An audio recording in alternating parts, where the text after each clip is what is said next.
As Ukraine's drone army keeps on working hard, many operators have become experts in knocking out Russian equipment, even the more well-protected tanks. As even tanks have many weak spots which can be exploited with a FPV drone.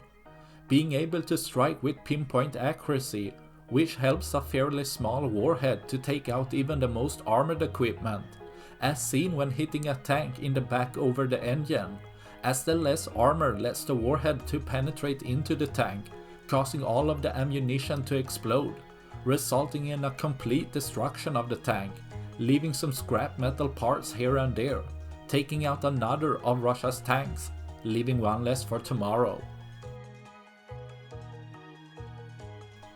That's all I had for this video. Please like and subscribe for more. Thanks for watching. Bye.